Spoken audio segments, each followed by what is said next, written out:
मैं डॉक्टर पुष्पा कुमारी, assistant professor, स्नातकोत्तर हिंदी विभाग, एसएम महाविद्यालय भागलपुर, बिहार में कार्यरत हूँ। आज मैं तिलका मांझी भागलपुर विश्वविद्यालय भागलपुर के विद्यार्थियों को, जो स्नातक द्वितीय वर्ष के विद्यार्थी हैं, उनके हिंदी विषय के पाठ्यक्रम रीतिकालीन कविता के अंतर्गत घनानंद का काव्य कौशल शीर्षक पर व्याख्यान। घनानंद का काव्य कौशल। घनानंद की कविता में अभिधा कम, लक्षणा और व्यंजना अधिक है। उनकी कविता के मर्म तक पहुंचने के लिए उसके लक्ष्यार्थ और व्यंग्यार्थ तक पहुंचना अनिवार्य है।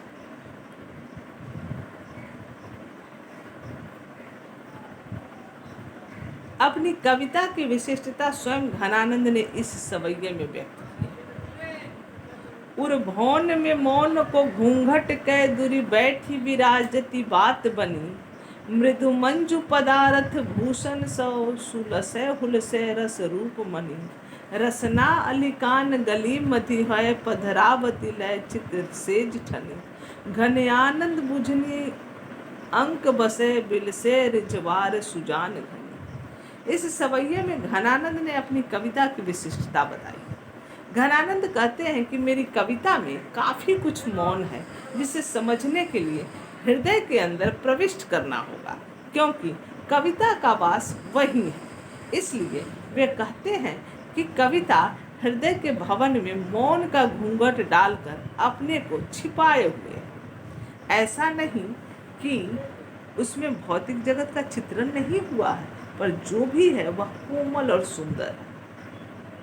इसमें शब्दों का नहीं, बल्कि उसके अर्थ का महत्व है। वाच्यार्थ और लक्ष्यार्थ का गुण इसका मुख्य गुण है।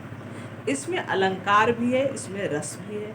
यह कविता जीभ और कान तक ही जाकर नहीं रुक जाती, बल्कि कान की गली से होते हुए यह चित्र हृदय की सिया तक पहुँचती है। इस कविता को कोई सहृदय व्यक्ति ही समझ सकता है।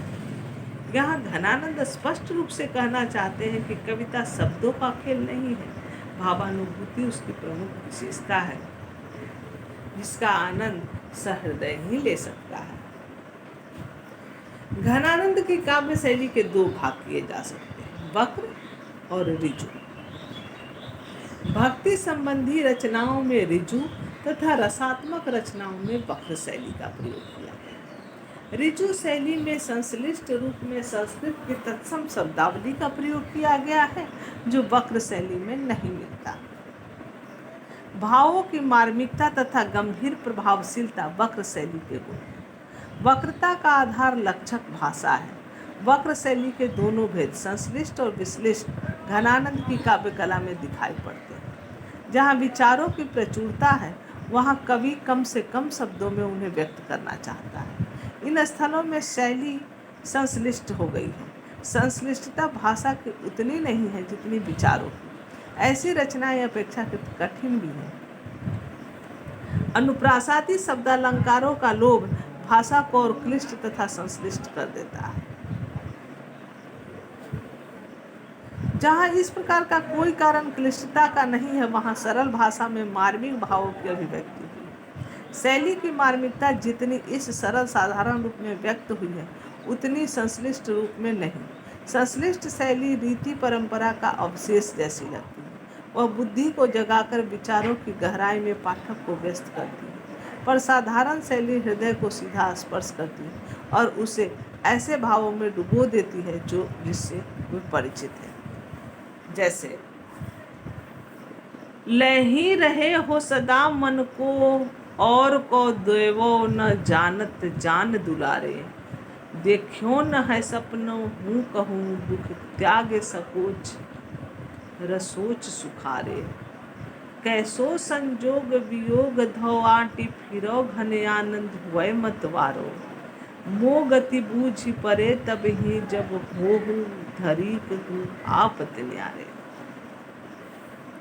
घनानंद की शैली का आंतरिक रूप भाव प्रधान है, विभाव प्रधान या वस्तु प्रधान नहीं। भावों तथा हृदय के अंतर्दशाओं का प्रत्यक्ष वर्णन है।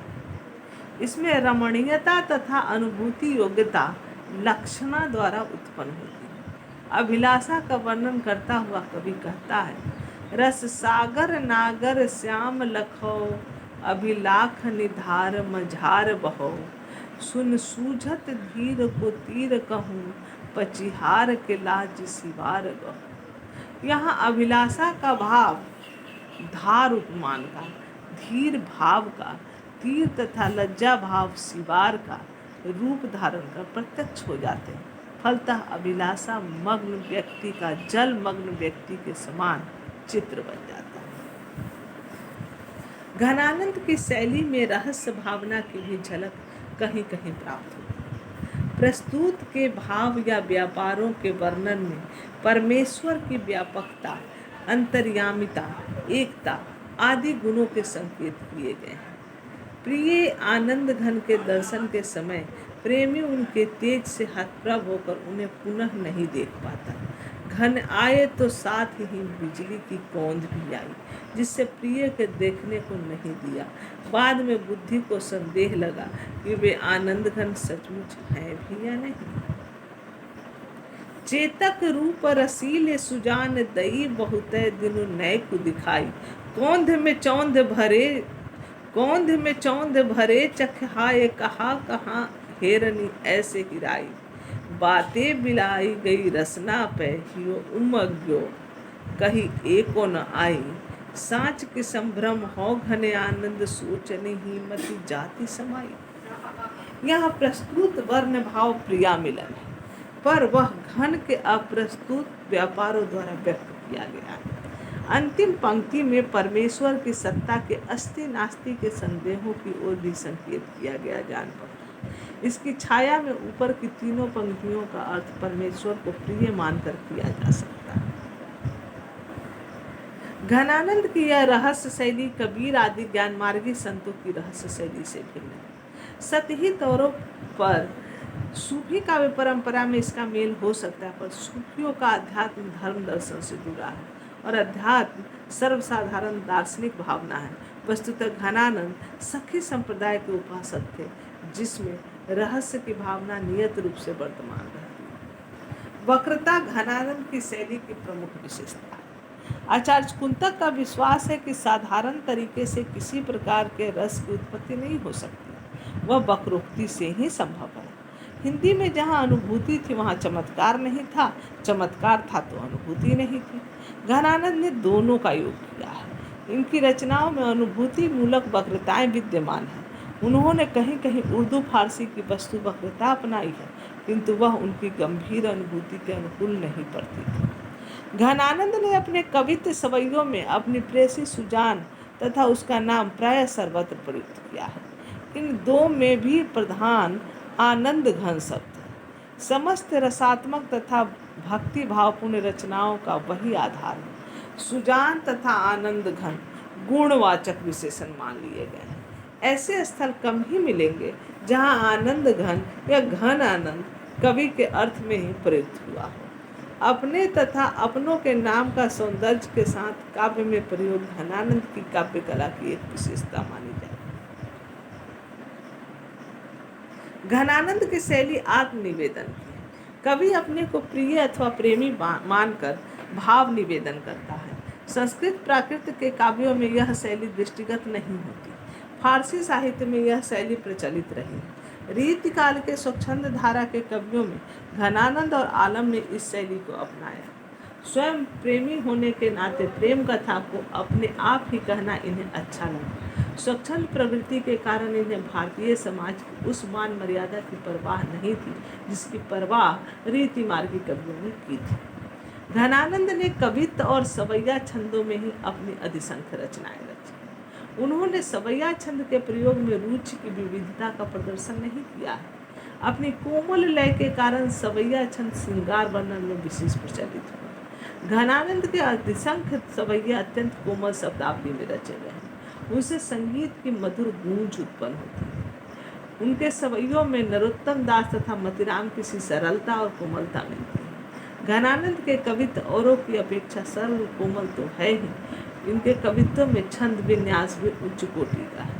इन दो छंदों के अतिरिक्त सुमेरु, त्रिलोकी, दोहा, अरल, नाटक आदि छंदों में भी रचनाएं की गई।